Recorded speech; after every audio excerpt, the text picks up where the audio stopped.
republic for which it stands, one nation, under God, indivisible, with liberty and justice for all.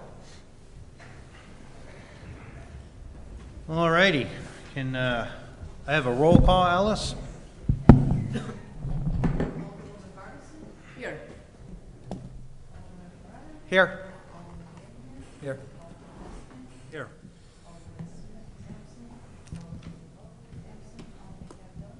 Here.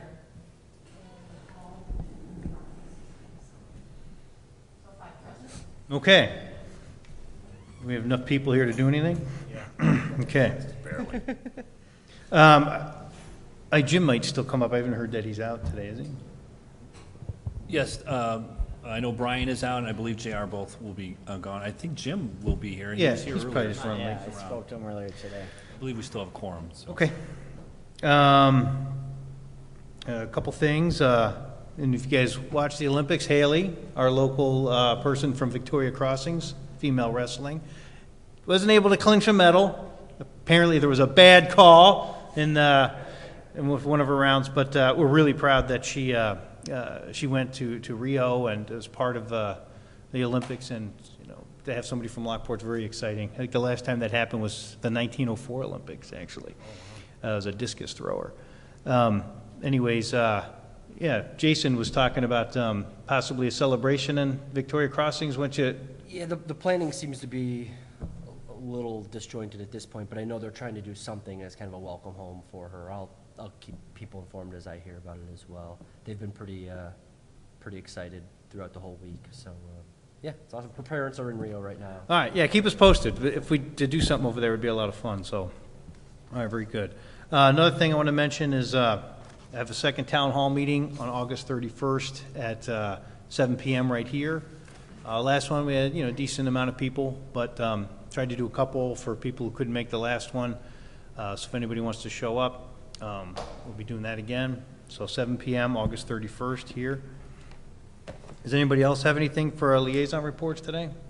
I just want to update on the code enforcement. I spoke to our code enforcement officer, Tom Fulton, today, just to kind of get an idea from the letter that was sent out with the water bills, how that was progressing, if he had heard positive, negative, whatever. I just wanted to get an idea.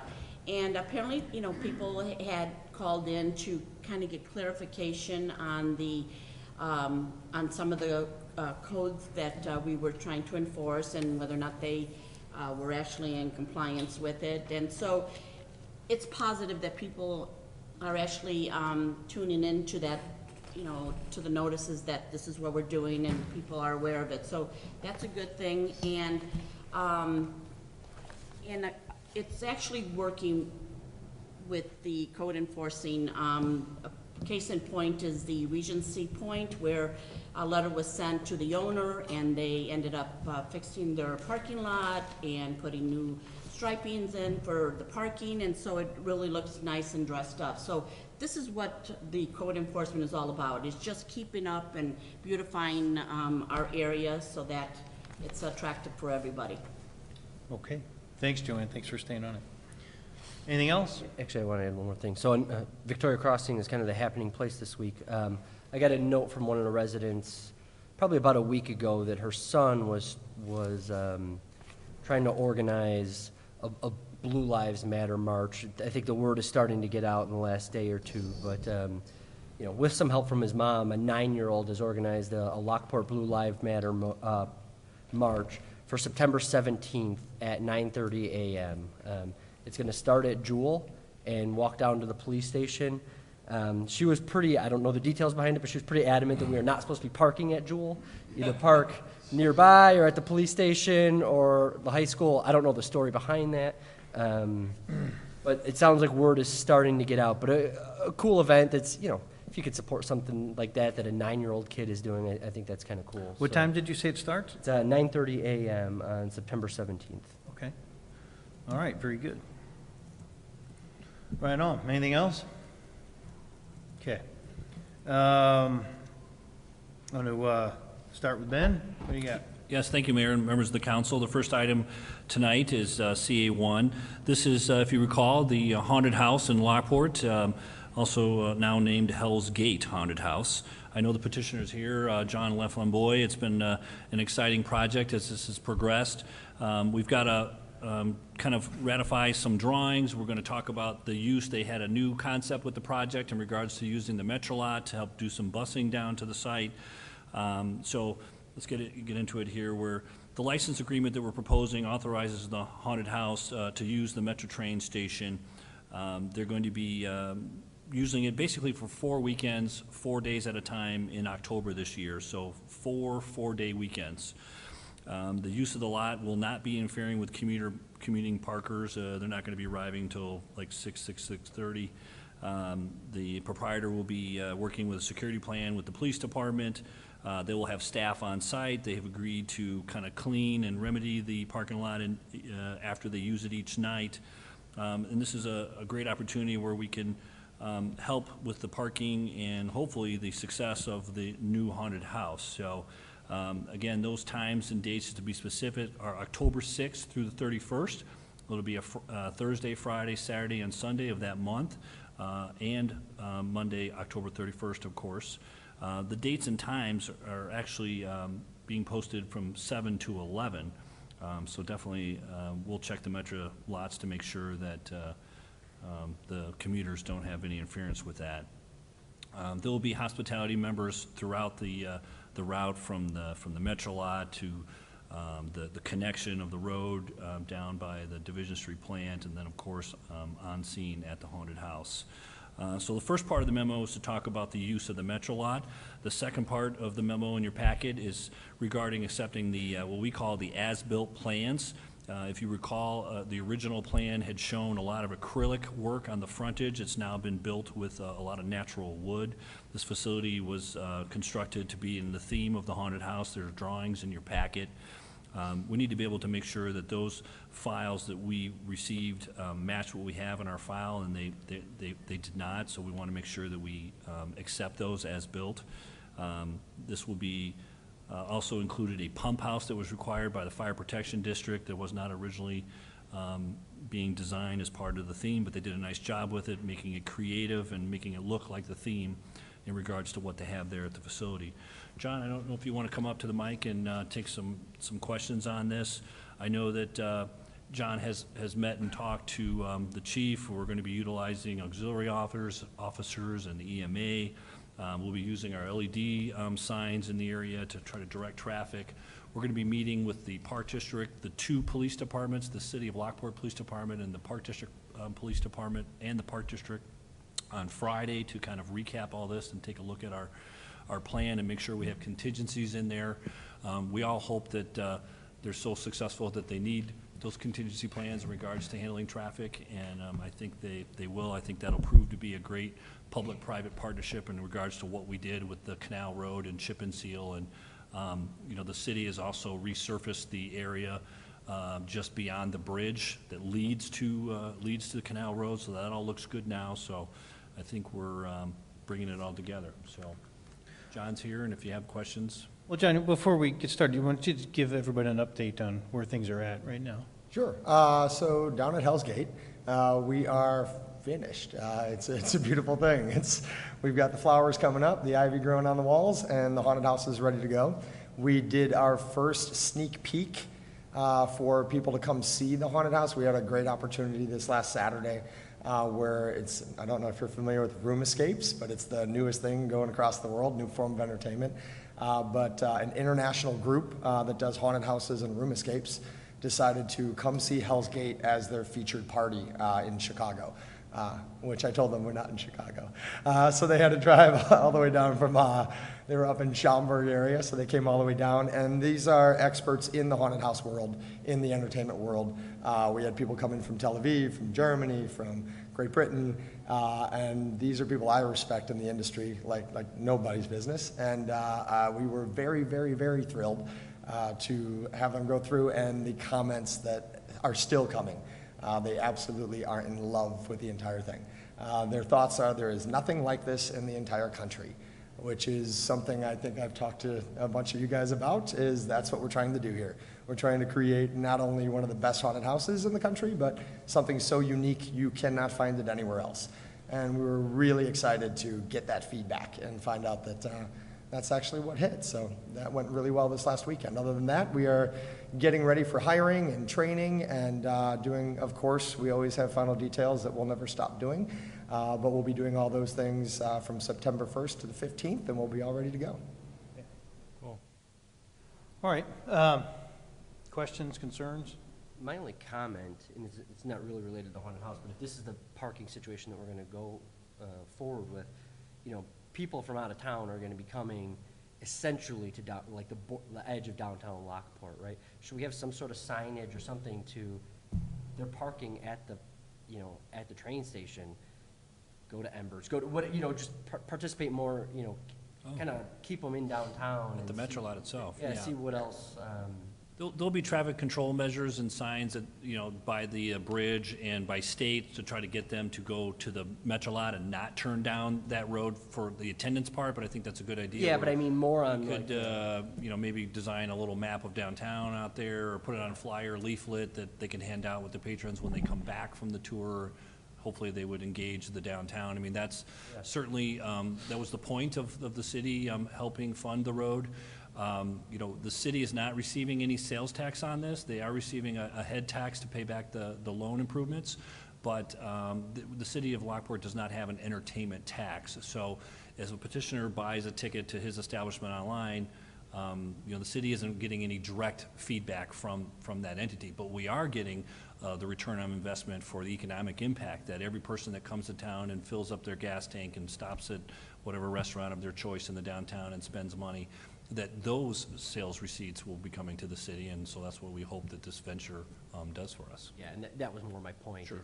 And if I could jump in there, one of the things we are doing is we have hospitality when you get on the bus, when you're on the bus, and when you get off the bus. And it's going to be the goal of our hospitality member.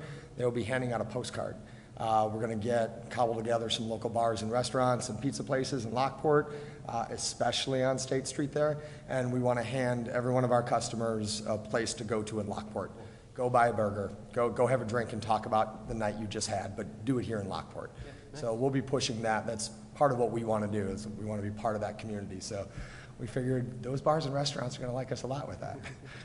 And we realize we're kind of throwing this Metro lot usage on you kind of at the last minute. It was not something we had thought about in the past, but John came up with it, and we thought it was a pretty good idea to see how it works for the first year. Yeah, it just doesn't replace, or does it replace parking on site? No, there's still parking on site. We still have over 400 spots on site. So 400 spots for visitors? Mm-hmm. Okay. Yeah, we still have that on site, and then we've got the Metra. So the on site will take care of our people, our cars, stuff like that on site. But the Metra the busing is what I'd like to primarily do with every single customer. So all of our advertising, promotion will all guide them to that lot. And, you know, part of the reason is, you know, I consulted with one of my friends who works for Disney, and this is very much right out of the book of Walt Disney, is he parks all of his customers a mile and a half away, and he shuttles all of them into the world that he's created. So we're kind of stealing a little bit from Walt, and I hope he's okay with it. Because we think it'll add to the adventure of it. They have two buses, so they'll be running them back and forth. Probably takes 10, 15 minutes to go back and forth, so every 15 to 30 minutes there'll be a bus coming from Metro. I'm sorry, just let me clarify the on-site parking. So you have staff in your cars. Is there still room, though, for visitors, like if people want to drive to the site? If we had to, like we know that we're going to have press and VIPs come down there for certain reasons. We know that, you know, WGN's not going to want to lug their cameras on the bus, so we have parking for that. But for the actual event, I want all of my customers parking at the Metro lot. You feel that there's enough room there? Yes, I do. Yeah, we did the calculations. There should be enough room there. What Especially for the first year. You know, What are the calculations, if I can? We're looking at an average of, you know, approximately 1,200 customers per night over the 16 nights. Our numbers show that most customers come in groups, so we average 3 people to every car, and over that we're looking at 400 over a course of 3 to 4 hours in a lot that is just under 400 spots. How long do you think it'll, like, if somebody takes the bus down, like from the moment you get on the bus and the moment they come back, like how long do you envision a round trip? For each customer, it'll take 5 minutes to get down the road. It's definitely going to take 5 minutes to offload the bus. The entire experience on the property will be, in this first year, roughly around 40 minutes, and then back on that bus, so we're looking at a total of 1 hour. Okay. Do you see, like I know at the Statesville, the line can sometimes be very long. Do you see the line not being as long with this kind of, like, in other words, while the experience itself might take 45 minutes, is the waiting in line when you get there still going to be another hour? The waiting in line, especially when we're bringing them in on the buses, it's also a lot easier for us to control putting them right onto the path to the house. You know, I'm hoping that we do end up with a line problem, because that means we're doing bigger numbers than we ever estimated. But that line problem would be contained by us. We would take care of those numbers and make sure that we're running the show quick enough to get those people off the property. Okay. Like I We said, can stand to keep them there over 2 I think the use of the lot, I think, is great. It's, you know, especially bringing people, dumping them off in the downtown, you know, practically walking distance to some of our eating establishments, I think is great. I just was concerned about, like, that the capacity of it is going to be enough. Sure. And so that's the kind of thing, because I know, like, at Statesville, you know, they got to park at Menards and all that kind of stuff. And so, I know you've been doing this a long time. It took us so- a decade to get to that point at Statesville where we needed that much parking. I'm hoping we get to grow that here as well and find bigger parking lots in the future that we might need. But for the first few years, this will be adequate.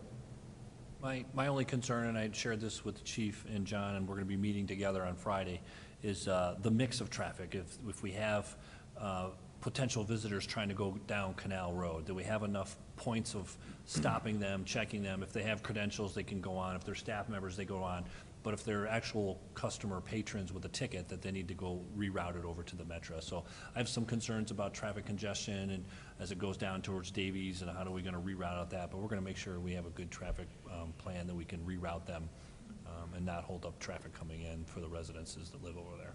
Hey, can you just review costs for police and stuff like that, how that works?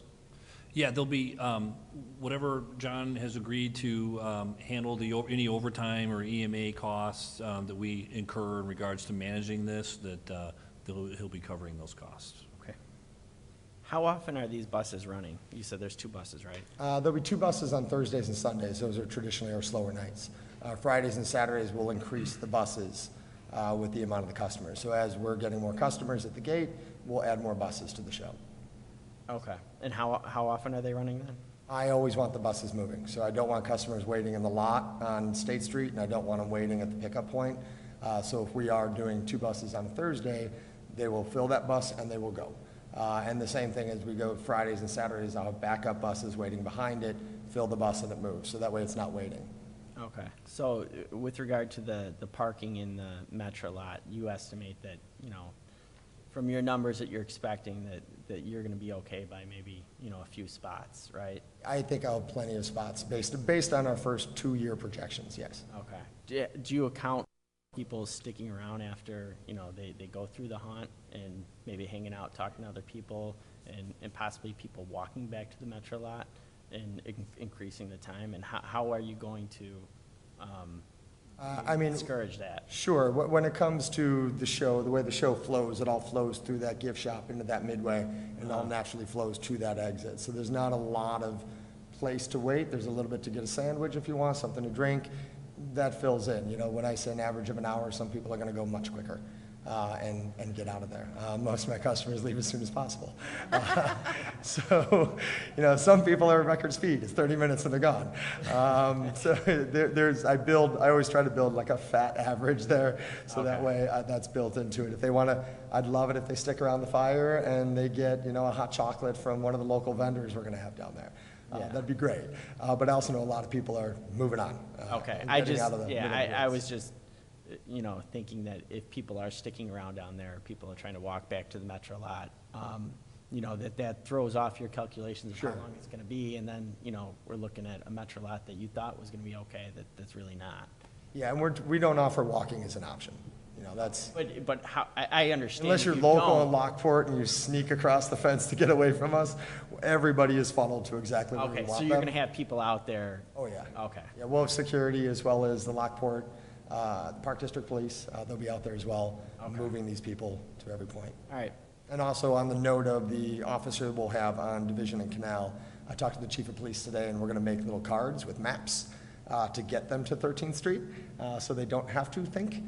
It'll just be, go here. And Nowadays, the kids are just gonna take a picture of the QR code on the map, and it'll come up on their GPS, and it'll put it right in the parking lot. So that way, there's no driving around looking for anything. And then how do you feel about, and maybe Chris asked this, maybe I missed it, people come back from the experience, they get off the bus, but they're like, hey, let's just walk down to wherever, get a bite to eat, that car stays in the lot and Sure. then clogs it up. And I think there'll be some of that. You know, I know I can't stop 100% of that, but I also know that most of the stuff is at least a couple blocks away. And so we're gonna usher them out of that parking lot and tell them there's parking down at Embers, there's lots of parking down there, to try to move their car deeper into really where all the restaurants and bars are anyway. Okay. Well, look, I totally understand that there's a learning curve. I respect that. So it's kind of a short-term agreement here to see how this works out and work out bugs and so, okay. And just for a quick housekeeping and one clarification, because I misspoke, that I forgot about the gift shop. So actually, if they sell merchandise, the city would get some sales tax. But so the use of the lot, they are required to have insurance and indemnify the city. They are required to clean it. They do have to have a security plan, and in the contract that they will be signing says that they will be paying for any of the traffic control and management expenses. And it's a non-exclusive, so a non-exclusive use of the parking lot. So if there's a commuter car still there, I mean, they still have the right to park there, so we won't impede. Okay. Again, by 7 o'clock, pretty much everybody's gone by 6. Yeah. Yes, Mayor, I have some questions. So, John, so you know, right here. Where am I at? Okay.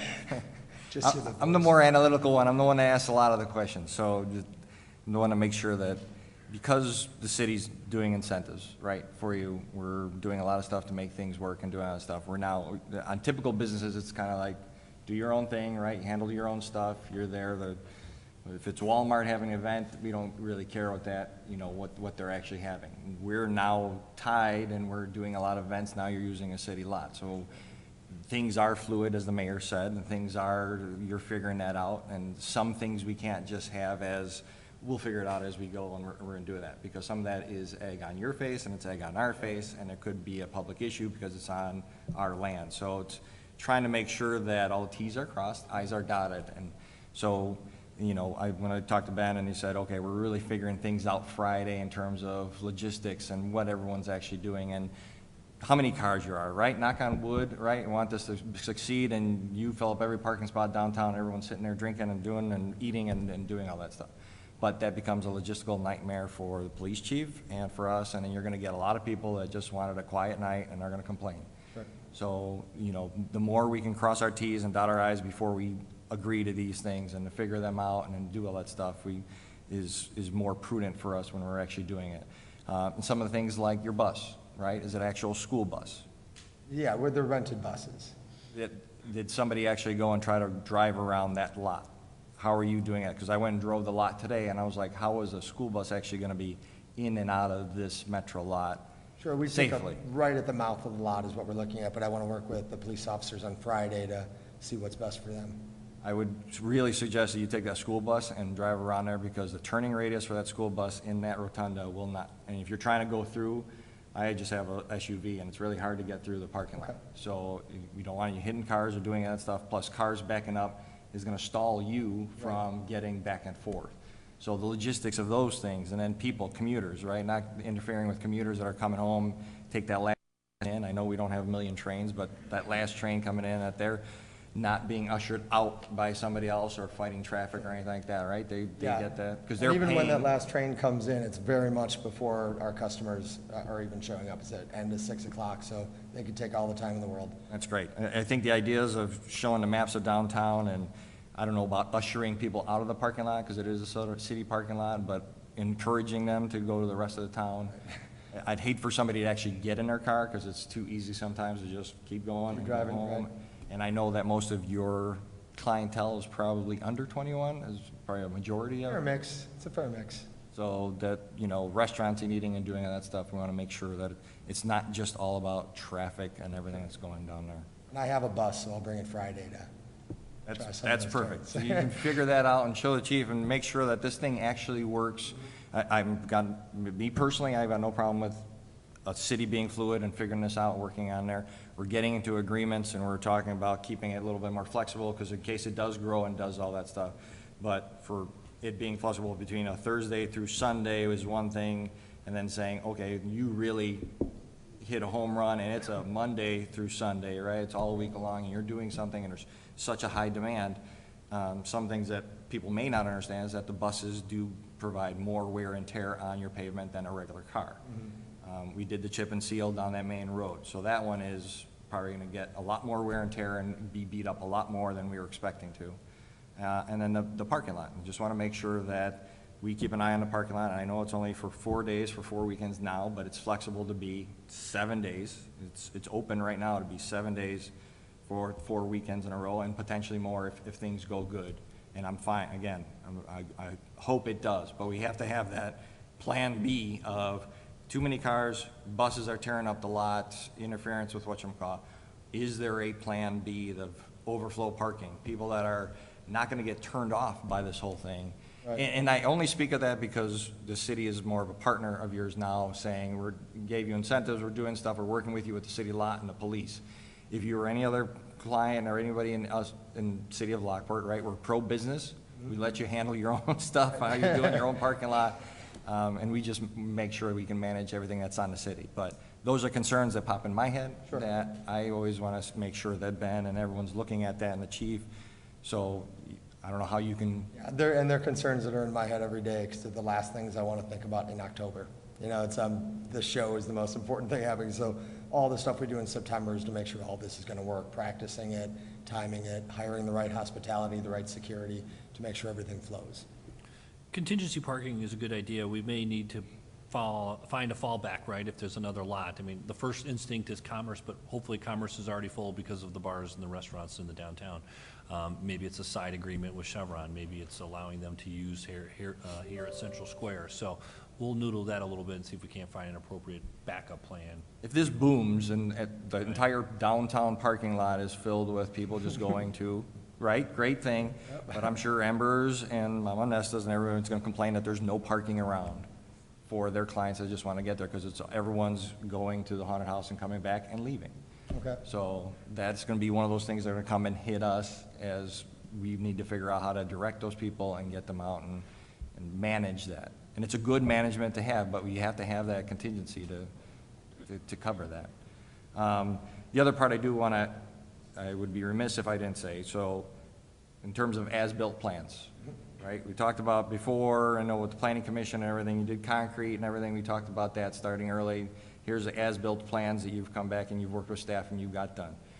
No future work, right? All future work is going through Pam, through the building department. If you ever do any of that stuff, right, we're on the same page. Okay. Just want to make sure. Luckily, it's all finished. Yeah, the property is finished. Again, the good problem to have is I hope you finished, I always said, I hope you finish the rest of the building, right? To me, the way the building was designed and the way the building is built, there's nothing that's that major that I would be like, I don't think the planning commission would not approve, right? For the look of it, it is subjective, it's there. But I do think making the entire building look like it, as opposed to half of it being a barn. So if that ever does move forward and you do more parking lots and do any more of that stuff, please make sure you're talking to staff on everything. Sure, absolutely. Appreciate it. John, when's the opening day? Opening night is October 6th. Okay.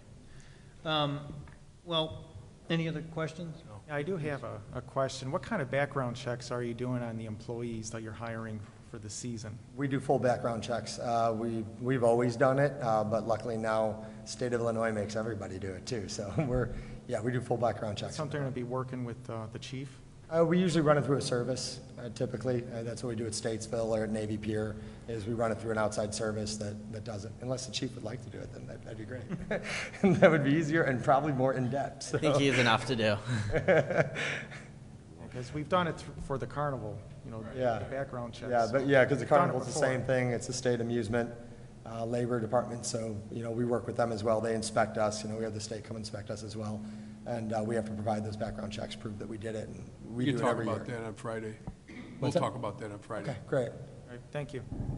It really is a state-of-the-art facility for when it comes to haunts. If you get an opportunity to go down and take a look, give me or John a call. I mean, We talked about maybe doing a tour, but I don't know if we want to hold a special meeting for that, because if you're all on the bus together, we got to have a special meeting.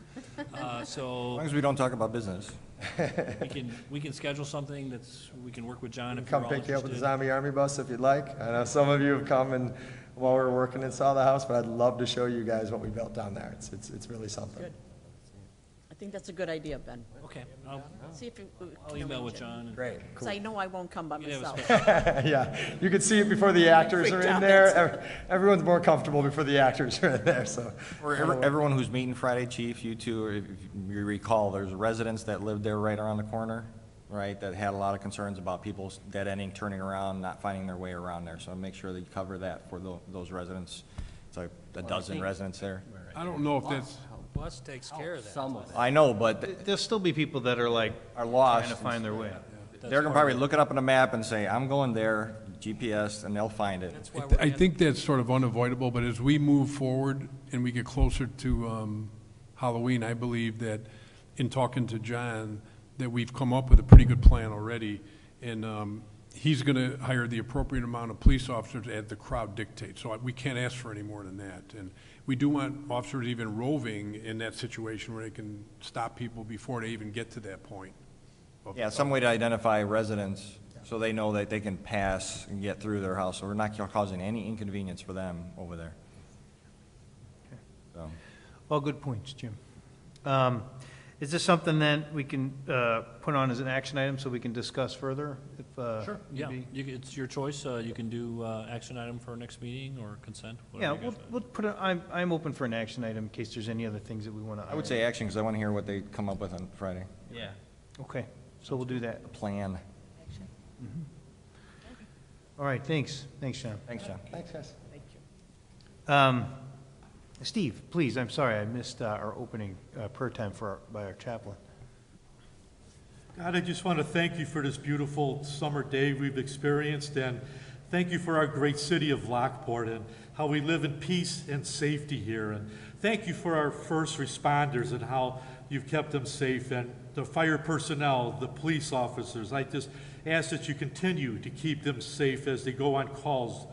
And I ask for wisdom here and guidance and direction during this meeting, and bless our leaders. In your name, amen. Thanks, Steve. Sorry, I missed that. All right, next thing, who's taking this, Tom or Ben? Mr. Mayor, members of the council, I'll take care of this one. We have a request from a company by the name of Crown Castle to install a fiber network in streets in Lockport. The route would start by the fire station that's being reconstructed on 7th Street on the back side of it, go to Madison, go south on Madison to 13th, and then end at just west of State Street. The agreement provides that there be no interference with any of the existing utilities that are in the right-of-way, and the applicant will work with Amy Wagner in making sure that we have room for future water mains or any other public improvements that we would need to make in Madison in particular. There is a 5% gross receipts fee that goes along with this. Only one customer who will be connected to this fiber network. It's a commercial account. The projections for the revenue for the city would be about $500 a year, so it's not initially it's not going to generate a lot of new revenue for the city, but there is some potential upside as we go further. And the line itself, the fiber optic line, will be underground primarily for the entire route, except where it starts behind the fire station and where it comes out of the ground west of State Street. There will be no new poles that will be constructed as part of the project. The Crown Castle has worked in agreement with ComEd to use existing ComEd poles to attach to for the small portions of the project that will be above ground. The agreements before you on first reading, Mr. Sam Franklin, who's the Government Affairs Manager for Crown Castle, is present this evening to answer any questions that you may have regarding the proposal. Staff is recommending approval of the agreement, placing it on the September 7th agenda for final action. All right. Any questions, comments from the council? I have a question. Please, sir, come on. It appears it's coming from the tower that is at the fire station. Seems to be in that area. Hi. Going down to the train station, which just kind of intrigues me. What's the connection between those 2 points? Yes, that's a great question. So Crown Castle's fiber networks are built primarily for major telecommunications companies, AT&T, Verizon Wireless, and T-Mobile being 3 that come to mind off the top of my head. One of our customers, I believe, at the end by State Street, will be building a telecommunications connecting installation to improve their own service. Our fiber optic networks are leased to several communications companies. We don't just have to have one customer on one fiber optic line. That's kind of the beauty of the business model. But we always need some head-end equipment in order to manage the cable. When there's a cell tower nearby, there's typically a shelter. And in the shelter, there is equipment that's already servicing one of those telecommunications companies. We add a few extra boxes of equipment to that shelter, and we're done. Fair enough. So you're running this to a specific user? That's correct. But if we were to expand the network in the future, we would end up expanding it to other destinations that other carriers might need their own service provided. Okay. I'm just curious, like what size user can access it? So if it's running down Madison, if somebody's house says, oh, I'd like that, pop one up from the ground into the house.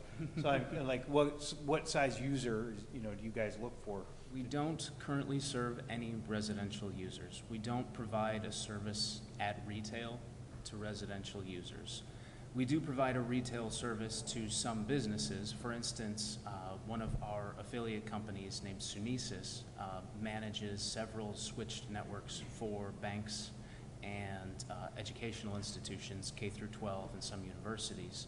But Crown Castle primarily provides the fiber optic cable as essentially a technology real estate asset. We lease the bandwidth on that cable for their service. So we would be a wholesaler. And that means that most of our customers are the major wireless carriers. And then how invasive is it, like when you guys trench this and dig this? Like, We typically don't trench. We typically do underground installation via directional bore. We dig a bore pit, and we can go, I think, up to 1,000 feet with one bore pit, and there's no disruption above ground. When we need to trench, we ask municipalities if we can micro-trench because it's far less invasive and far cheaper for us. But our primary method is directional bore because it means the least amount of restoration and the least amount of disruption. It's a win for everybody. That was one of the questions that I had asked about the poles and everything. If we're adding new poles and then how we're crossing State Street, it's just going to add more poles, more clutter there. But the map that was sent back, I think, through you had, was actually the opposite. I think, Tom, there's a little bit of directional boring, and then the rest was all hung on the poles, the existing poles that already had wires crossing across them. So directional bores are the ones, machines that you see. They dig a hole on one side of the street and the other, and then stick under and pull the cord back through. I have a question. At our last meeting, Alderman Vandermeer here brought up a possibility of a internet type of a service downtown. Oh, wireless. Wireless. Downtown. Is this something that in the future, since the technology is going to be from that tower downtown, down that area, is that something that we could, I don't know anything, I don't even know what I'm asking here. Is that something, is that something that is remotely possible for us to look at sometime in the future, using your equipment? Probably. There you go. Because Kankakee downtown is actually through what I gather to be a similar business model with a local. The other, fiber cable connector. and I don't want to take anything away from his time here today, but there are other fiber network companies that are in negotiations with the city to offer fiber citywide. A company called MetroNet recently launched in Plainfield and Romaville, and they're discussing with me now about having citywide fiber in the city of Lockport. So we'll be bringing you a future council memo and franchise agreement opportunity with that. Do you see then any conflict with, I'm fine, there's a user and these guys are running the cable, but for one user, do you see conflict in the future if somebody's coming in to provide it citywide with this line going through? I don't. When I speak to those other companies, they all seem to be able to follow the path of ComEd, and it's one extra wire kind of spun along whatever a path that's already there. They do directional boring. It doesn't seem to be cost effective for them to be putting in additional poles and fresh wires just for their service. So they typically piggyback on existing infrastructure and utilities where they can. So the fact that he has one line running through town, MetroNet will probably run right alongside him. All right, anything else? Does anybody have any disagreement with putting this on a consent? You guys okay with it? Good. All right, consent, please. Thank you very much for your time. All right. And then, any new business? Mr. Mayor, you got a card up here. Why don't you come up? Mayor. So, Timothy, if you could just state your name and, if you'd like, where you live, so we get an idea. Sure, not a problem. My name's Timothy O'Mara. I reside at 15951 West Shady Lane, Homer Glen, Illinois. I appreciate the council members and mayor for letting me speak tonight. I come to you tonight with my ongoing concerns of the truck traffic that's coming out of your new warehousing facility based at 151st. This has been an ongoing process for me for almost 2.5 months now. Basically, I have tractor-trailer traffic all day long coming down Gauger Road from 159th to 151st, entering that facility. I'm trying to stay on point here. I know I got a short amount of time, but like I said, this has been going on for a while. I've had 2.5 months worth of research trying to get some help on this matter. And just so we know, I'm not an NIMBY. Develop all you want, but the research that I did was when that facility was put in, that all truck traffic was supposed to enter via 143rd. That's not happening, okay? Now, for the past 2.5 months, I've been making phone calls to everybody. I've had 3 phone calls with Mr. Benson. Initially, what happened was, when you developed this facility, somebody forgot to put in a traffic light at 143rd. So there was a war between Homer Township Highway and Will County Highway Department that stated they had to come down Gauger Road because that was the only lighted intersection. That was my first phone call to Mr. Benson. He explained to me that once that light was in, which would take about 2 or 3 weeks, all that truck traffic would disappear. The light got in, the emergency conveyance to be able to go down Gauger was lifted. They weren't supposed to be on there anymore. The traffic continued, okay? Second phone call to Mr. Benson. I said, hey, this is still going on. Can we get some enforcement effort from Lockport Police Department?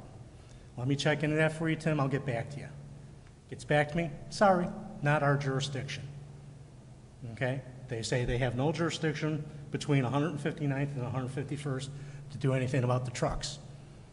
So I thought, well, maybe I'd run a little test, Chief. I'd get my lawyer in my car and wait for one of your cars going back and forth down Gauger all day long and passing, doing about 70 miles an hour, talking on my cell phone, drinking a beer, then whip in my garage and say, hey, you don't have jurisdiction. Okay, the problem that's going on is, if you know the area. If you don't know the area, Gauger Road is a hill. It crests, comes down to the bottom where I enter my subdivision. Okay?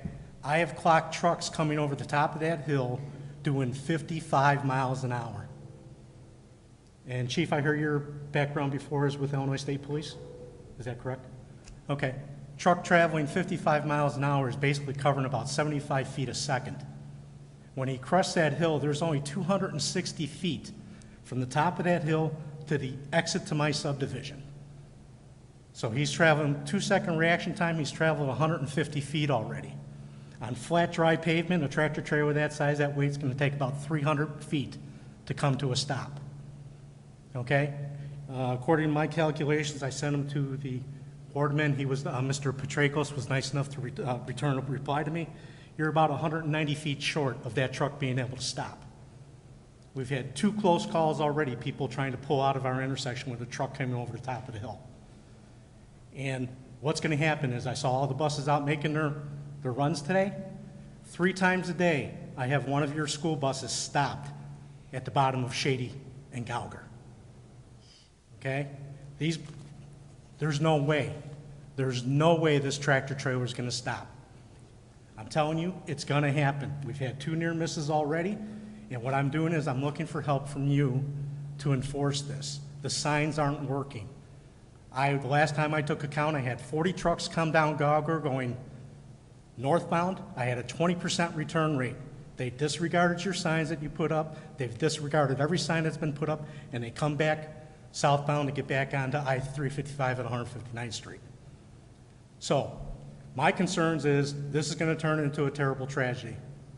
I've done everything I can do as a citizen. I've gone to every agency. I finally got some help from Will County. Okay? I checked your website, Chief. You have a truck enforcement officer. Okay? Mr. Mayor, what was the help from Will County? I finally found a lieutenant was willing to put in a report, Lieutenant Conser from the Homer Township Division. Finally got cars out there and started running radar and writing tickets. Right. Well, Ben is correct. I mean, we can't enforce what's not our stretch. But you can enforce what's north of 151st and have your officers up Correct, there. but the big hill you're referring to is not ours. Look, I'm with you. I'm not arguing Okay. with you. So Ben, talk to me a little bit about what some of our solutions here. Yeah, so I've spoke to Tim obviously a couple of times and other residents. We also had an issue where some residents that live off 151st further west were calling with some complaints where trucks seem to be missing the 143rd turn getting off of the highway, and once they get past that on Archer, they don't realize where they are. They make a left on 151st. That's not an approved truck route. There's nowhere to turn around. They can't turn around in the neighborhood, and so they continue on. So we've been trying to ratchet up not only our enforcement, but also our driver education. We've added a lot of signs. We've added I've worked with IDOT. I've worked with the tollway. We had LED message signs out there. So I think part of the signal problem, and he's right. I mean, we obviously, you all know about the fight we had in regards to getting the signal up, and so finally that got up, and that did alleviate some. But maybe it's creatures of habit. But we've met with the developers and some of the building owners. We've added signs right by their exits. And really what we're trying to avoid is the stretch of Gauger between 159th and 151st. That is the leg of the road that is not our jurisdiction, but we're trying to do everything within our power to keep them from going there first. Once they're on there, it's too late. There's nowhere to turn around. And of course, that route was used as a primary route while the signal was being put in with our deal with Will County. So I've actually had a fairly good experience with IDOT and the tollway. They've been very supportive and helpful. We had some ideas for signs and language. Some of it wasn't allowed. I mean, we'd love to put no left turn trucks here on the signals, but that's not allowed by law. So we're doing other weight limit signs. We're making them bigger. I think part of it will come down to enforcement. We can't pull someone over for being on a truck on 159th. They legally have the right, and frankly, we have distribution centers south on Gauger Road that is an approved truck route down to Panatone at 163rd. So trucks are going to exit at 159th and 355. We can't stop that. Once they make the right turn, there's no place to pull them over and know where they're going until they put that left turn signal on to turn onto Gauger Road, which is no longer our jurisdiction. And that's where the sheriff and these other jurisdictions can write tickets, can do speeding, can do their own, the township can do their own, whether it's additional signage for the crossing for school buses. We're going to try to do a joint meeting between our department and theirs. I think Tim's comments are certainly understandable and reasonable concerns. We don't want an accident to happen there either. I mean, our development is gearing up these trucks in the area. We are trying to get them to use the proper routes, but with GIS and some of the things you look up on Google Maps, that road isn't even in yet, so I still don't know why they're going up that way if they're lost, per se, so. And I have a question. one of the issues is the warehouses are all new buildings with new addresses, and the mapping software had not caught up to them yet. So the truck drivers are basically getting lost once they get to the area. They don't know whether to make a right. So they make a right, they go to Archer, and then they go to 151st. We have written a lot of tickets on 151st and Gauger. It doesn't have to be our truck officer because it's simply a $500 overweight. You're just overweight. You don't have to weigh them or not. We don't need a truck officer to do that. But we have written numerous issues. I understand your issue. I really do. Last week we met with the tollway, with the state police and the tollway, and asked them to put signs up on 355 and the exits, and today those signs are up, and 1 week later those signs are up, trying to help the situation that Tim's talking about. So we are taking it very seriously. I believe that as soon as the MapQuest thing gets straightened out with enforcement and the new signage, but one of the biggest issues here is when people get off of 159th, when the trucks get off at 159th and they're going eastbound to Gauger, they don't realize until they make that turn, it says, you know, no trucks here, but until they make the turn. So we're trying to solve that problem for you, which is put a sign on, Ben, can we put a sign on our own property on the right side, or does it have to be approved by IDOT, saying no left, trucks, no left turn, or? Yeah, I've been working with IDOT in regards to, I requested a very similar sign on Archer because we were trying to do the same thing, catch them before they make the left on 151st as they come south. Well, I said, can we put not an approved truck route, you know, truck symbol with a red red circle? IDOT would not allow that. Now we can. It's going to be the same scenario on 159th. That is an IDOT controlled route, so we won't be able to put signage on the signal. Could we do our own signage in our own right-of-way? Possibly, if we can have it in an appropriate place that is seen by them.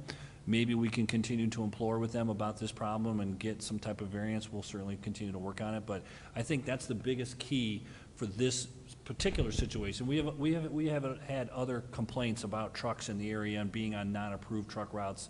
And for the most part, those are starting to clean up. But this one on Gauger between 159th and 151st is a particular problem because they exit 355 on 159th and they don't know they're doing wrong until they've done it. So we're going to have to find a way to, whether it's we work with our legislators or whatever, that we can get some additional eyes on this from the IDOT perspective, because I think the most impactful sign will be in the IDOT right away. But we can try to look at it, and I can work with Public Works and our sign department to see, at least get something up, even if it's a digital temporary sign, you know, but it's something that I'm hoping these overroad truckers will start to learn. You know, I get other calls, oh, just start writing, you know, 300 tickets a day, they'll get the word out on the radios. I don't know how true that, you know, that gospel is, but we can certainly attempt to do that. Our point is not to be egregious and you know, vindictive in this, we're trying to educate, you know, so we'll continue to do that. These other new signs just got up literally today. We got the email and the photos today that we got some additional signage. Hopefully that'll continue to help. But I think in this scenario, we'll have to work with IDOT in regards to if we can get some additional signage to try to stop them from turning north on Gauger. I have an additional comment. Has anybody spoken with the sheriff yet about this? We do have an intergovernmental agreement with the sheriff's department in regards to a stretch of Farrell Road between 159th and 151st Street, where we have joint jurisdiction. If we can go ahead and get an intergovernmental agreement with Will County Sheriffs or Will County, whomever it is, to go and allow us to have joint jurisdiction of Gauger Road between 159th and 151st, now that gives us the option to go ahead and have another set of eyes out there, and it's I don't know if you've talked to the sheriff. I don't believe that is concurrent jurisdiction. I believe that's all counties, the whole road from 151st to 159th. What we have a joint intergovernmental agreement with the county in regards to a stretch of Farrell Road, and if we have that type of agreement with the county with there, we should be able to get some type of a intergovernmental joint jurisdiction of Gauger Road between 151st and 159th, because the county can't. It's much easier for us to be able to go ahead and enforce that stretch, that however mile and a half or whatever it is, that stretch with a joint agreement. So therefore, that allows us or removes that. Well, it's not. We can't do anything because it isn't in our jurisdiction. Yeah, I think it's a good point. Do you see any shortcomings with an intergovernmental agreement for that stretch of road, Chief? Yeah. No. I will say that the county has always been very cooperative. We've called them many times when we got these complaints. Yeah. And they've been very cooperative sending a car out there. Okay. Yeah, I'm glad, Tim, you actually did talk to them about it. I know we were going to talk to them, and the funny thing about discussing this whole thing is, like we were just talking about, like people coming in and then neighbors complaining about certain things. we're constantly adding buildings, right, till we build that out. Each Right. building, and one thing we found out when we were talking, I was just like, well, Ben, as soon as you ticket some people, they'll learn. And he's like, Right. well, there's always new truckers. But again, like I said, I've been beating my head against the wall for 2.5 months. Nobody wanted to do their job. Nobody would listen to me. And if you don't get in like I said, the signs aren't working. They're blowing by signs left and right. They don't care. They're on the road for 13 hours. They just know I got another mile to get to the thing. They come over the top of the hill. If they catch that light at 159th, they're jamming through gears like they're madmen trying to get to the facility so they can lay down and take a nap. Tim, I have to take issue with something you said, too. Okay. Certainly, the opinion of, your opinion that the overroad truckers may not care, I can't speak to, but I can tell you we do care. We have taken your calls. I have taken your email. I'm not saying you. I'm saying the And I'm tired of you truckers. telling me that I don't care. I never said Because I that. care. I never said, I'm not saying you. just said No, it. I was trying to get Will County out here and nobody over You there would will listen. fix this problem. Okay? No, I never said that. You were the only person who talked. All right, guys, hey, it's enough. Again, I didn't mean to y'all get can- that. It's enough. I know Ben has been working, the reason signs went up today is Okay. because Ben's been working on it. Well, again, I was hoping for a concentrated enforcement effort between Lockport, Will County Sheriff's Department, and the Homer Glen portion of the Sheriff's Department, so you guys can get a concentrated effort out there on a regular basis to get the word out to these truckers. You're not going to. I think Darren's bringing up the intergovernmental agreement we have is interesting, and I think that's worth pursuing. Chief, why don't you just give a call over there and see if that's something that we can talk about. So yes, in case one of our officers is on 159th, sees a trucker make the turn, instead of having to call, they can just pursue it. It gives us options. And so, I just believe if word gets out to the overroad truckers, I believe that too. okay, and they, what's going Let's to happen, the truckers may not get it, but their employers are going to be paying those fines, and bingo. And as that's was where it mentioned needs by to Jim, one of the things is, there's been a lot of growth. I mean, LG just went in, so you're right, 2.5 months ago, there's been a whole new building went up. So there's constantly going to be new guys coming in there not knowing where they're going. Part of the problem when we talked to the developer was what we call over-the-road truckers, is they're not on a typical route. They don't come from point A to point B, that there are several different types of drivers, and there's always new drivers coming to this new location, and so that's also part of the problem. But you make a good point. If we can get the employment, they start noticing that they're paying all these tickets, well, maybe then it comes to that point where they do make some kind of change. And I have no mandate. problem being aggressive on tickets Yeah, until yeah. they learn.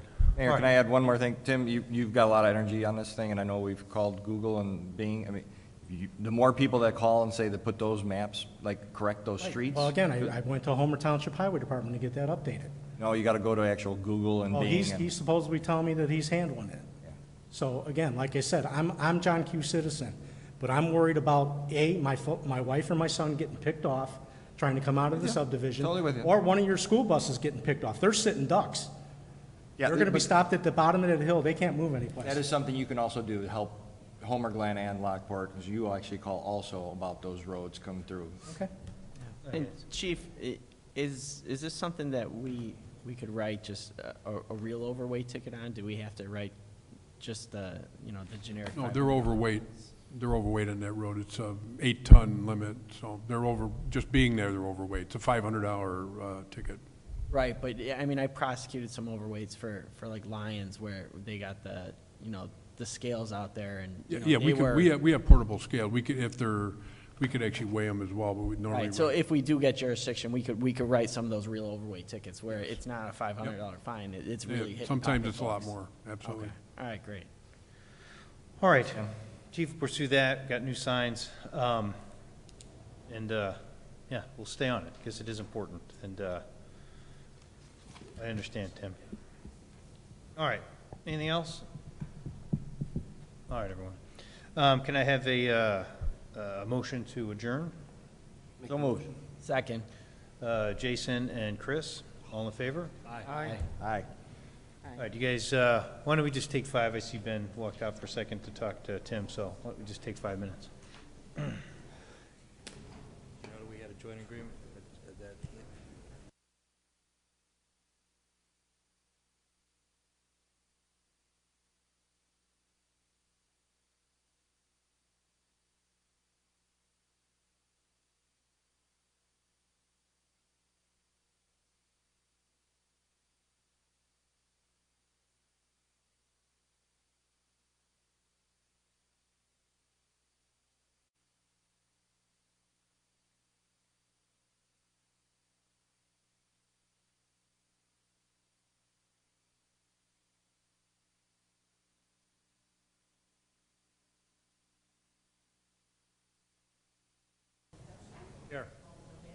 Here.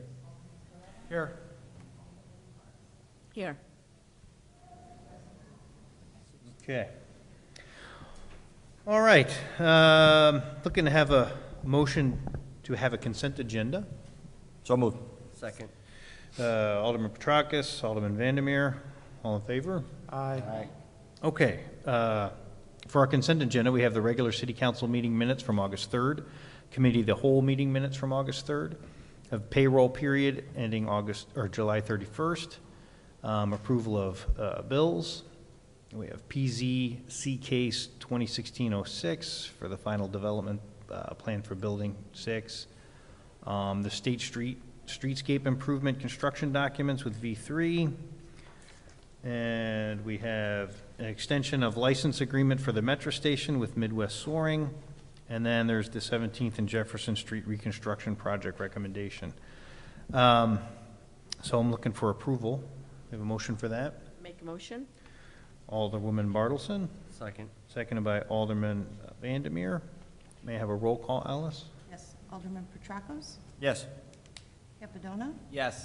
Mobley is absent. Smith is absent. Deskin? Yes. Vandermeer? Yes. Coretta? Yes. Bartleson? Yes. 6 yeas, motion carried. Okay. Who wants to take CA1? Mic's off there, apologize. CA1 is the intergovernmental lease agreement for the use of Central Square. If you recall, the City Council has approved the dissolution agreement of the three parties between the City of Lockport, Lockport Township Park District, and Lockport Township. This dissolution will end at the end of the year, December 31st, 2016. The city will be assuming full ownership of the building, and including the management and maintenance responsibilities. Both the township and the park district have expressed an interest in continuing on with their areas for a certain amount of time. The first one, item number one, is for the Lockport Township Park District. They want at a minimum 18 months additional space on the first floor, and they'll be continuing on their park district activities. They potentially, if they don't go out and build another facility, that they may want to expand the 18 months to a 5-year deal. They have to determine whether they're going to be meeting their other capital needs, so when that all plays out, they can decide to extend that later. The Lockport Township lease is for an extended stay that will be much shorter. The township would like to go on a month-to-month basis. They're going to be moving out into a new facility. They're hoping by the end of the year. If things don't happen fast enough, then they'll need to be here on the third floor still, and again go month to month. So both lease agreements require each agency to pay the city $3,000 a month in rent for the use of those prospective floors.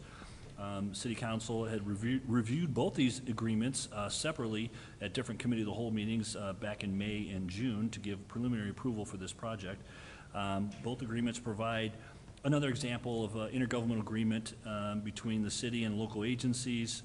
It also provides us a little potential revenue stream, which is always great. We can certainly use the money to put back into the facility. The city administration is recommending approval of both agreements. Okay, can I have a motion for approval? So moved. Alderman Petracas, Second? seconded by Alderwoman Bartleson. Any thoughts, questions?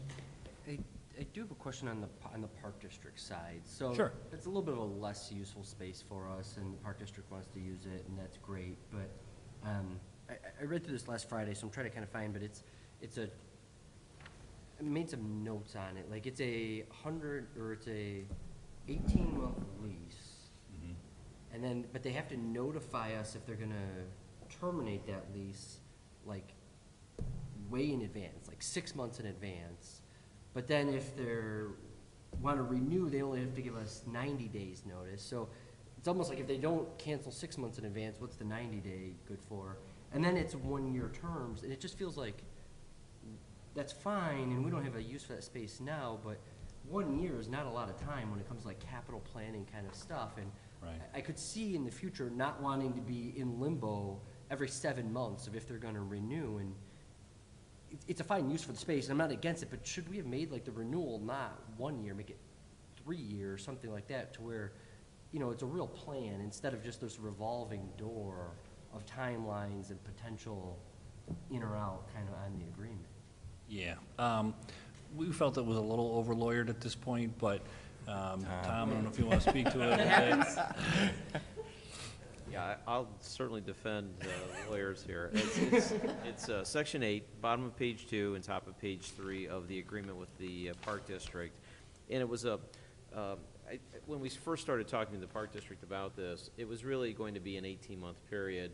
They were fairly confident they'd be able to move the educational programming that's here to another location. But I think as they got into their long-term planning, there are no guarantees, especially with the funding cycles being what they are, and they wanted to build some flexibility. So we wanted to make sure we knew if they were going to be leaving, give us plenty of time so we can start our planning.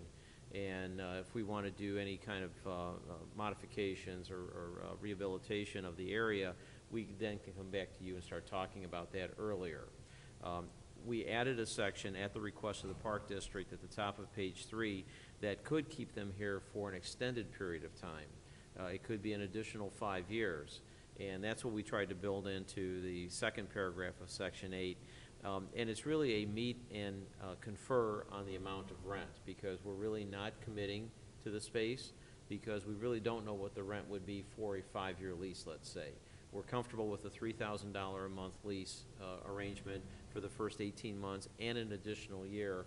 But if we're going out 5 years, I don't think any of us wanted to commit to a specific dollar amount. So we have a provision that would have both parties meet and confer to try to determine what the rent should be. If we don't reach agreement between the two parties, we would have a mediator come in and help us negotiate it. More than likely, it would be somebody familiar with the real estate market who could help us with setting the rent. And if that doesn't work, then there would be a 1-year extension, an automatic extension for the Park District to be able to stay here and then leave. So we're not locking ourselves into a long-term lease at a rent that we're not comfortable with. That's the one change that came from the last time you saw this agreement, because I think the Park District started to think about what happens if they don't have the funding or they have their other space committed to other programming. Well, but the difference, I mean, $1,000 a month, we should get market value, that's fine, but I'm not trying to gouge the Park District, right? $1,000 a month is nominal, right? I'm more thinking in terms of our use in our capital planning, right? Do we, in 18 months, have use of this entire building? Do we have the second and third floor? Like, more of a planning standpoint than the extra $1,000 a month, right? It's, what do we want to do? And, like, you know, I didn't use the over-lawyered term, but it's just, it's kind of reading this and not really sure where it was all going. And my fear is we could do something, or whatever we would want to do, whatever we end up doing with this building might be different than what we would have done had we had some certainty from the Park District, right? We might make a different choice or some different plans related to the building, all for, you know, we spent time worrying about the number of days for clauses and $1,000 a month instead of the broader picture of what are we trying to do here. And it doesn't change the agreement's fine, it's just. Well, it's $3,000 a month, so I mean, that certainly goes. The difference. Oh, the difference, yeah, I'm sorry, okay. But if you were to charge more, but we were planning to sink that into a fund that we use to make capital fixes to this building. There's always ongoing, this is a very old building, there will be expenses, so we looked at it as an opportunity. We wanted to work with them. I understand your longer-term concerns. I think the Park District is fairly optimistic that they're going to be moving on at some point. I mean, we had different discussions with them at different times. Even if they do move on, they may want to lease back a small part or just the gym for a different type of amount. So they didn't want to get stuck into a $3,000 or $4,000 lease when maybe they want to just book the gymnasium with us for $1,000 a month at some point. But does the city, to answer your question, does the city have the need for the other space on the first floor? Not really at this time. We're already planning to move the State Street facility over here, and Pam and all her staff, and when the township leaves. The first floor has a couple of classrooms, a jazzercise room, and a gymnasium. You know, do we create a health center for employees? You know, there's things we could do, but it's. Well, we're not even giving ourselves, right? We've got the pie in the sky long-range planning coming up, right? We're not giving ourselves the option to think about it. Right. Well, fine, right? But it just felt odd to me the way this was all kind of written up and drawn. Well, but could we it's not lease a it? big deal. Could we lease it out for a market rate? Could we, if for a long-term late with another tenant? But I don't know who that tenant would be at this point. My comments are, man, they're getting a heck of a deal. They're going from $6,500 a month down to $3,000 a month. remember, it's $80,000, the intergovernmental agreement we had with the Sure, three of us. to The run three the of us are building, paying 80 grand a year, now they're down to $36,000 a year, Right. okay? I don't have any problem with 18 months, but if it goes beyond 18 months, they're saving $44,000 over the current agreement. Right. Great for them, not great for us, because now we have to go ahead and incur that if there's an expense, well, there's $44,000 that's no longer revenue to us. Plus, I'm assuming we're 100% liable, like if the roof's a bad example, because we just fixed it, but. Well, that's why we've they're been losing spending down liability some of as that well. money. Yeah, Mhm. but if they want to go out, if they want to go out 5 more years, it's not going to be a $3,000 a month. It's going to be closer to 60. I think the thing that we're talking about here, Jason's probably got ESP lately. In all my free time, right, we're figuring out how we can kind of reorganize City Hall and doing all that stuff. We can turn that gymnasium into anything we want, right? It costs. So the highest and best use of it right now is a gymnasium, and it's the easiest use. So if it doesn't go to the Park District and some other person that's there, the community can use it as a gymnasium would be the best and highest use. So if there were choices, right, as an architect, I would say, let's not turn it into offices. I'd hate to see it as just storage. So if the community can use it as a gymnasium, we can do something there, that's the highest and best use. But, yeah, when you're talking about that, I don't want to confuse dollars and cents. I'm for the short-term agreement, and then let's sit down and talk. But I really think we should have a serious talk with the Park District. What Darren's saying is that we are partners in this community, and that is a gymnasium. People die to have a gymnasium and have a program space. So we should work something out with the Park District that they can continue using it. That'd be a great use for that space. I mean, it's a great deal for them because it's less than half of what their current monthly expense is right now. They also are giving up ownership in a building that now we fully own. Now, it comes with burdens, It's but. liability. Yeah. It's not Yeah. equity. My only, and from somebody that, does, negotiate leases and understands how they get negotiated back and forth, and, at some point you're trying to step back and view the forest from the trees, but, it is, so I understand, the notice periods and everything. I guess my only comment is, if we're not sure what we would want to rent, as a rate, at a future point, why not just terminate, just say, all right, that's the cutoff of the lease, not give another option after that period, and say, all right, if we can't come to an agreement, we can negotiate a new lease at that time, but not give them an option to renew beyond that point if we're not sure what, what our plans are going to be, and if we are going to let them stay in there, since, it is going to be our building, we're going to be responsible for everything for it. Just say, it's really our building. It's our terms. We're the landlord. That's my only thought. Am I misunderstanding it? So, after the they can renew the 5 years, but at a different rate? No, there's a guarantee of an 18-month period that the Park District will be entitled to stay here. Then, if they want to exercise an option for 1 more year, there's a mechanism for doing that. But before we get to the end of the 18 months, if they see that they are not able to relocate their programming to another building and they want to stay longer, then we have the negotiation that Alderman Capadona just referenced. Gotcha. Okay. And we're not obligated, though, to sign anything at that point. It's basically, we're agreeing to meet and confer to try to agree upon a dollar amount and any other conditions that we would want to impose upon them.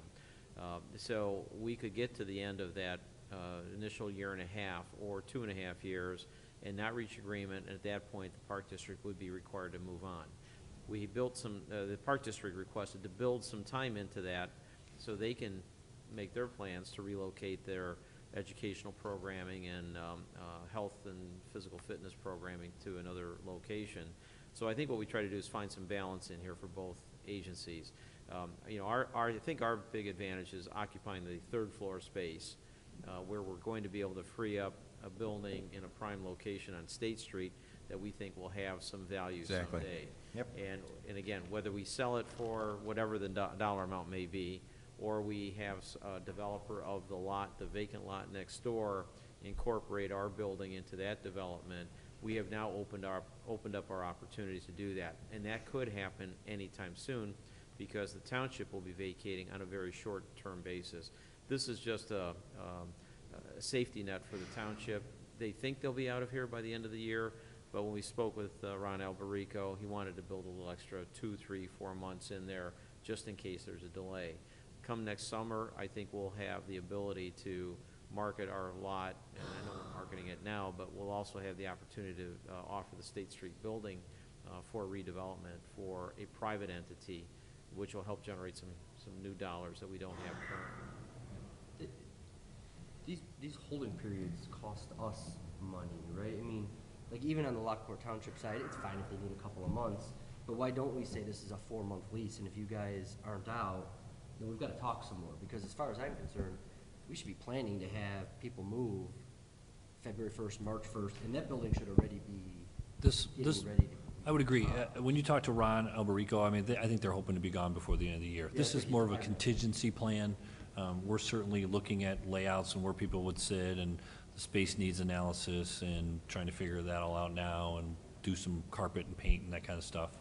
But we fully, hopefully, intend to get them moved over here as soon as possible. So you know, but we're also trying to have a spirit of intergovernmental cooperation where we don't put them on a, you know, what if, who knows what could happen, but what if they just can't get in there for 6 months? Well, then we've signed a 4-month lease and we've got to come back and redo it again. I mean, I'm pretty confident the township is going to be gone pretty quick.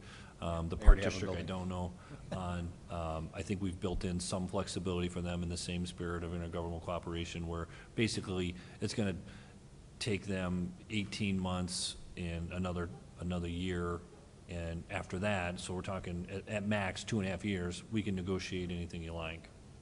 Township has a building now, they're in it, right, they're renovating it now, the Park District is trying to build a building. Oh, so, yeah. And there could be, I think a lot of this is a good exercise, or we were talking about like moving things around, because capital expenditures for next year and figuring it out for that, that's where this is all started from. Yeah, and I'm all for, you know, not kicking the township out on January 1st and not charging them $50,000 a month, but also, you know, we've got to run our entity the best we can as well. sure, you know, and the market, you know, we haven't had someone else show an interest in being a tenant here. You know, there's been some debate. There's other tenants in the building that don't pay rent. Do they need to start paying rent? You know, what's going to happen with the Lockport Chamber? Are we going to assimilate them in? Are we going to charge them things? So I think there's other conversations we need to have about revenue in the building that would help pay for capital. But I also feel like this was a happy medium for the two agencies that we have here, and we can certainly talk about it later. I think the Park District will have an ultimate point where there's probably a dollar amount for them that they're not interested in paying, right? At some point, they can only charge so much for the uses of the classroom and the gym. If you're trying to charge them $6,000 a month, they may not be able to exist on that anymore. Now, they have in the past, so, I mean, is that their ceiling? I don't know, but, you know, we were just trying to cover some of our costs and make some capital contributions into a sinking fund for the air conditioning or whatever else we might need. We also felt like Central Square has changed. We don't have any salaried personnel anymore as a committee. So there's a lot of cost savings built in, or costs that we had to pay when they were paying $80,000 a year that we don't have to pay anymore. So we feel that at the end of this year, each agency will get a considerable amount of money back, $20,000, $30,000, $40,000 back each.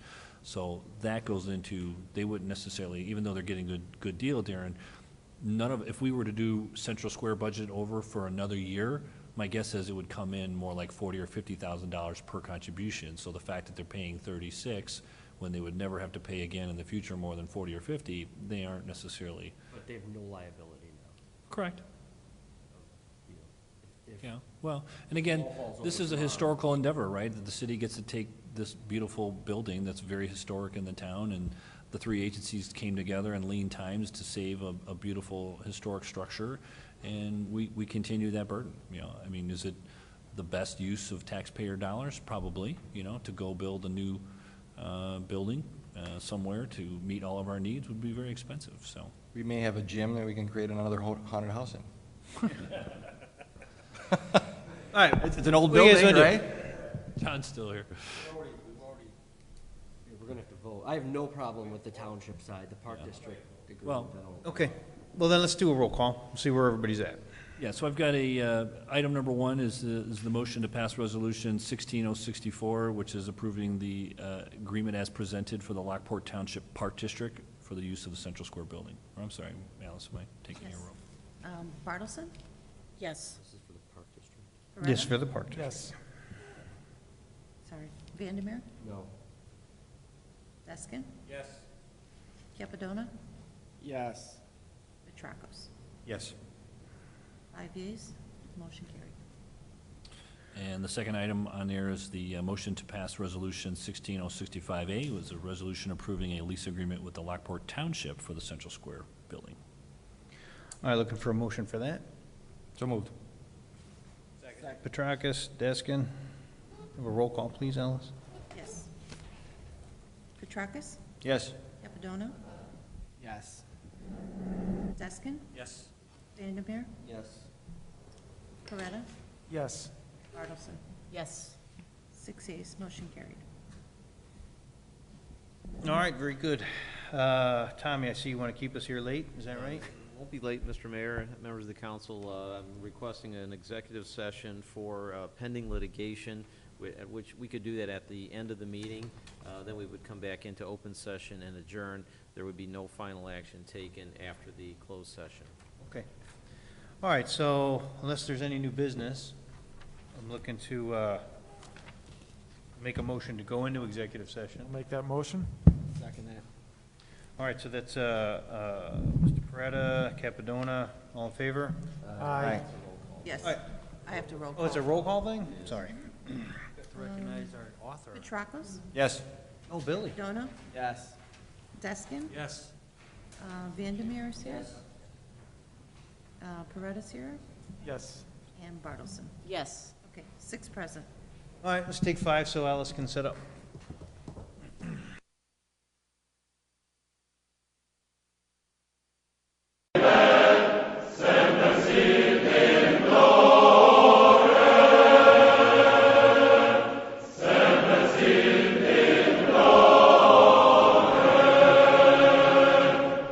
Viva